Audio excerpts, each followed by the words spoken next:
But then there's also a fair amount of us that choose to not deal with our things.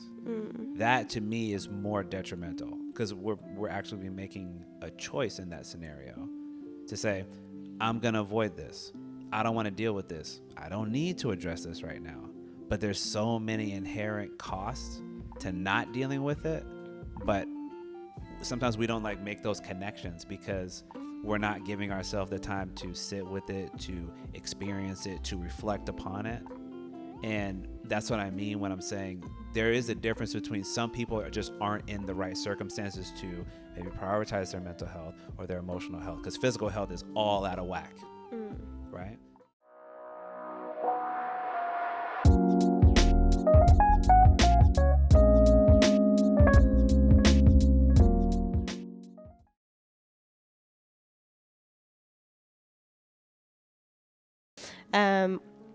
And I thought, you know what? Let me seek some professional help. Sure. And it was talking therapy. And the more I talked about it, the more I realized I actually know what I need to do. I was just not really willing to be with it, be with some of the facts or some of the things that I knew about myself. Right. But really, when I did the personal development course, and because I've been doing it for like the last 5-6 years, I feel like they gave me such great tools that I can use anywhere, anytime, with anyone, in a way that's really effective, you know? So for me, I could say that it's closer to cognitive behavioral therapy. Like when you have a specific area of life that you want to work on, you kind of like create certain... you kind of create a space where you can work on that. Right. So it's kind of like having homework. Like you do certain things. Very much believe in therapy homework. Yeah, absolutely. Sure. Like you can't just like read about it. Like there's no way you're going to read some books or watch some podcasts or like listen to some motivational speaker and think, yeah, like my life is going to be amazing now. Like you literally need to put in the work, and it's really confronting. It's hard. Like it takes a lot of courage. It takes a lot of holding yourself accountable, which is not easy. Like I need to have accountability partners. I really do. I'm glad you said it that way too. At one point, I was so bad, like this is going a bit like off tangent, but at one point I was like really bad with going to the gym. Like I hated it. I had zero relationship with the gym. And so I had an accountability partner. I was like, every day I would either send a picture of my 10,000 steps minimum, or I would send a picture of me at the gym, like doing something, until I built that habit. Yeah. And now I freaking love going to the gym. Yeah. But it took a while. Absolutely. I will echo that sentiment when it comes to an accountability partner, because I think of that a lot actually in my experience working with clients, that you're asking them to add these new behaviors or tools that they can use in their day-to-day life, but they're new. So like anything that we do that's new, it's hard to make it stick because you're trying to add something into your life. So it's helpful when you at least have one other person, which your therapist could totally be, to help you to be accountable, not from a judgmental standpoint that, oh, you didn't do it, so like, you know, you are disappointing me or you're frustrating me. No, it's more that this is something that we have determined and figured out that this can benefit you. Sometimes when we have somebody else invested in our journey, it helps increase that accountability at times when maybe like we don't want to do it for ourselves. Absolutely. But it's like, well, Camila knows that I'm working on this. I don't really care about skipping today. Like I'm talking about the gym, but I don't want to disappoint Camila today. So I'm going to make sure that I just go ahead and do it. That might help me like when I'm in my early stages trying to establish this as part of my routine, if you follow what I mean. Yeah, absolutely. Like we touched on this earlier, like the power of community. So when I started doing this like personal development program, conversation, whatever you want to call it, I found it a lot easier because at the time I had like just broken up with a boyfriend. I was like seriously like depressed. I had severe anxiety. I used to find it super awkward to look people in the eye. Like I remember I was telling you earlier, I was at a house party. Bless my friends, they really wanted me to have that uni experience, and I was like, okay, I'll go. But I was so awkward. Like I would literally like be standing and someone would be like talking to me, and I didn't have it in me to speak back. I lived my life like a complete, well, for about 3-4 years. Yeah. I lived my life like as a complete shell of a person, like completely different to how I was when I was younger.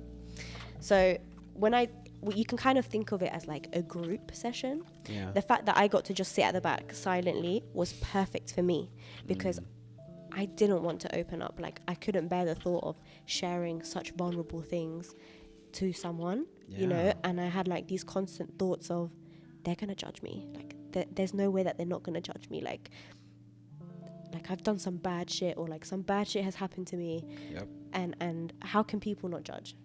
But the thing is, the beauty of like the group sessions is, some people are so ready to just deal with their shit. They're tired of sitting in their poo. Like, they want to just clean themselves. So they're like, listen, I want to share right now. Like, and the person leading like the forum would be like asking questions, kind of like what you do in CBC, ask questions. Right. You inquire, and then people slowly start to like discover things for themselves. And just by listening, I started to like pop, like, oh my goodness, like I can see that for myself too. Like, we're not actually that different.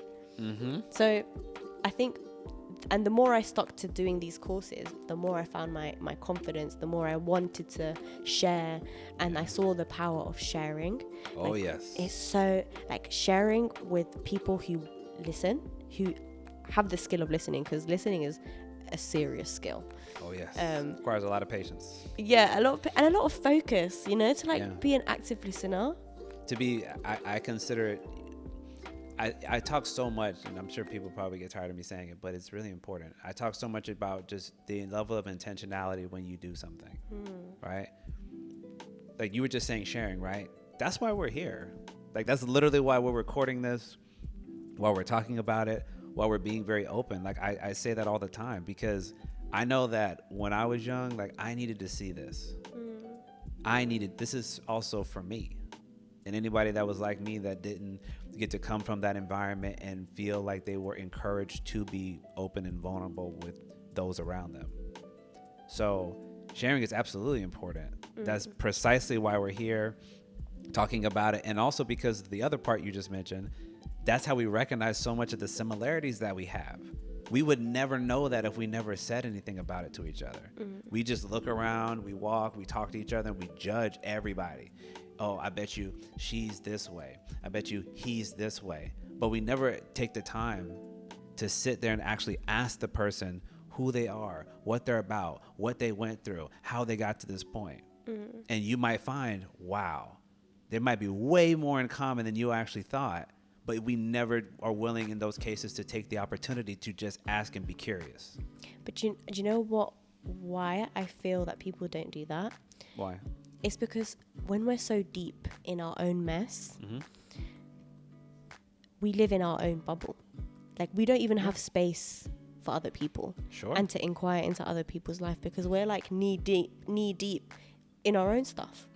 And so that's why it's so important to really, for ourselves, get clear from the past, like really be able to acknowledge whatever needs to be acknowledged, deal with whatever needs to be dealt with, and start to create a future from nothing, like just an empty space, like a new beginning.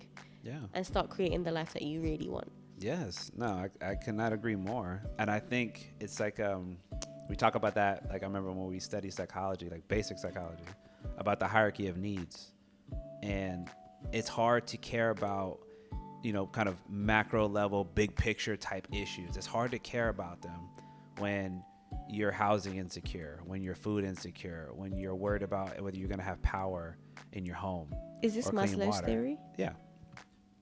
It's hard to care about more than that when you're not even getting those needs met and satisfied, right? So I don't get upset or frustrated with people when I understand that their living situation and circumstances in many cases sort of prohibit them from kind of getting to that point, right?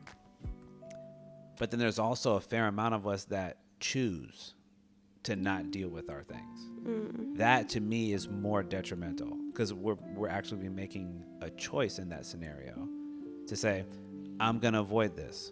I don't want to deal with this. I don't need to address this right now. but there's so many inherent costs to not dealing with it.